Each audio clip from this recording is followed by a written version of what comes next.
जय मसीह की ये छोटा सा संदेश।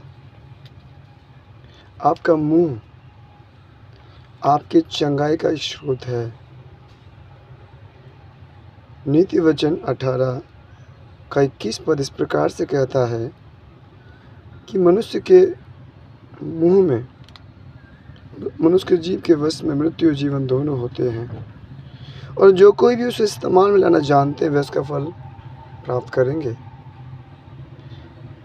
हम जब अपने मुंह के द्वारा अपने लिए चंगाई बोलते हैं कि मैं यीशु के कोड़े खाने से मैं चंगा हो गया हूँ, यदि हम इसे बार बार दोहराते हैं अपने जीवन में, तो वह बोला गया, आपके मुंह के द्वारा बोला गया शब्द आपको चंगाई के लिए सहायता करता है, और आपका वह रोग जो आपके शरीर में हावी है, वह रोग आपको छोड़कर चला जाता है।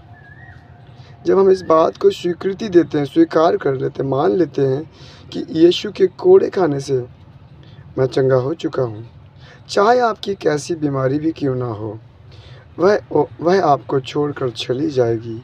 जब आप यह मान लेते हैं कि यीशु ने आपके लिए कोड़े खाए आपकी चंगाई के लिए, जब आप अपने मुंह से इसको दोहराते हैं, जब आप इसे बार बार दोहराते हैं कि यीशु के कोड़े खाने से मैं चंगा हो चुका हूँ, आप जब इसे बार बार अपने जीवन में, अपने दिन के किसी समय में इसे आप दोहराते हैं, तो वह रोग आपको छोड़कर चला जाएगा।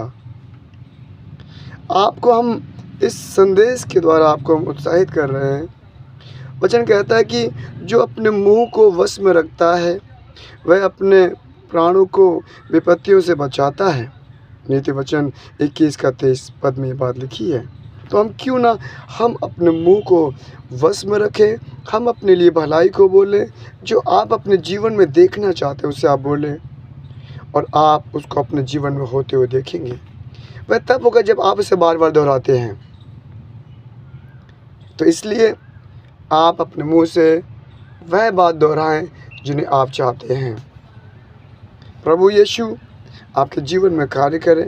यीशु ने कहा कि अब से तुझ में, उस अंजीर के पेड़ से कहा कि अब से तुझ में कोई तरह फल ना खाने पाए, वह पेड़ सूख गया। आप यदि बार बार किसी समस्या से कहते हैं, वह समस्या आपको छोड़ के चली जाएगी। आप बस जब उसे दोहराते हैं, तो अपने मुंह से बोलते हैं, तो प्रभु यीशु आपको इस संदेश के द्वारा आपको आशीष दे, यीशु के नाम में, आमीन।